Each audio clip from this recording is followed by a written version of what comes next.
നമസ്കാരം, ഇത് IBN മലയാളം. ആവിഷ്കാര സ്വാതന്ത്ര്യം, മതേതരത്വം, സഹിഷ്ണുത മുതലായവ ഹിന്ദുക്കളെ ചവിട്ടിത്താഴ്ത്തുന്നതിന് വേണ്ടി മാത്രം ഉപയോഗിക്കുന്ന ചില കാര്യങ്ങളാണോ? എന്തുകൊണ്ടാണ് ഭാരതത്തിലെ ഹൈന്ദവർ ഇത്രയധികം സഹിഷ്ണുത ഉള്ളവരായി മാറുന്നത്? ആ സഹിഷ്ണുതയല്ലേ ഈ ഭാരതീയ സംസ്കാരത്തെ നിലനിർത്തുന്നതിൽ പ്രധാന പങ്കും വഹിക്കുന്നത്? ഭാരതത്തിലെ ഹിന്ദുക്കളെ പോലെ ആകാൻ അവർക്ക് മാത്രമേ കഴിയുകയുള്ളൂ. ഈ ലോകത്ത് അവരെപ്പോലെ അവർ മാത്രമേ ഉള്ളൂ. സഖികിടുമ്പോൾ മാത്രമേ ഭാരതത്തിലെ ഹിന്ദുക്കൾ പ്രതികരിക്കാറുള്ളൂ. ചരിത്രാതീത കാലം മുതൽക്കേ അങ്ങനെയാണ്. ഇത് പറഞ്ഞത് ഇന്ത്യ കണ്ട ഏറ്റവും മികച്ച പുരാവസ്തു വിദഗ്ധനായ ശ്രീ KK മുഹമ്മദാണ്. 1906 മതഭ്രാന്തന്മാർ മുസ്ലിം ലീഗ് എന്ന വർഗീയ പാർട്ടി ഉണ്ടാക്കിയതിന്റെ സ്വാഭാവിക പ്രതികരണമായാണ് 1915 ഹിന്ദു മഹാസഭ ഉണ്ടാകുന്നത്. ബാക്കിയെല്ലാം ചരിത്രം.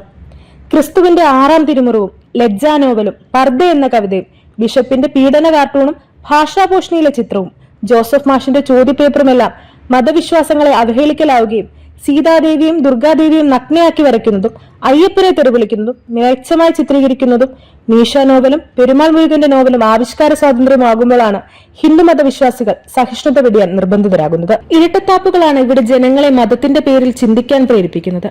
ഒരു വിശ്വാസത്തെ മാത്രം തിരഞ്ഞുപിടിച്ച് ആക്രമിക്കുമ്പോൾ ഒരു കാലഘട്ടം കഴിയുമ്പോൾ സ്വാഭാവിക പ്രതികരണങ്ങൾ ഉണ്ടാകുമെന്നത് ചരിത്രത്തിൽ പലതവണ രേഖപ്പെടുത്തിയിട്ടുള്ളതാണ്. ആവിഷ്കാര സ്വാതന്ത്ര്യം, മതേതരത്വം, സഹിഷ്ണുത എന്നിവയൊക്കെ ഹിന്ദുക്കളെ ചവിട്ടിത്താഴ്ത്താൻ വേണ്ടി മാത്രം ഉപയോഗിക്കുമ്പോൾ ചരിത്രം ആവർത്തിക്കും. ഹിന്ദു വിശ്വാസങ്ങളെ അവഹേളിക്കുമ്പോൾ അതിനെ കണ്ടില്ലെന്ന് നടിച്ച് ഉള്ളിൽ ചിരിക്കുന്ന കുറെ കള്ളബെടുവകളുണ്ട്.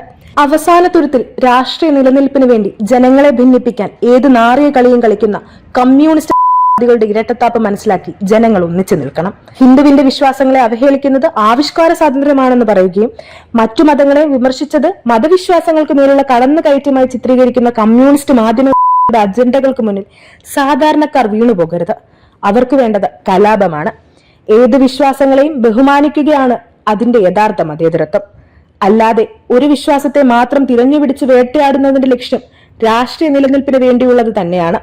കേരളത്തിലെ ന്യൂനപക്ഷങ്ങൾ ഇത് മനസ്സിലാക്കി പ്രതികരിച്ചില്ലെങ്കിൽ ഭൂരിപക്ഷ സമുദായത്തിൽ തീവ്ര സ്വഭാവമുള്ള സംഘടനകൾക്ക് രൂപം കൊള്ളും എന്നത് തീർച്ച.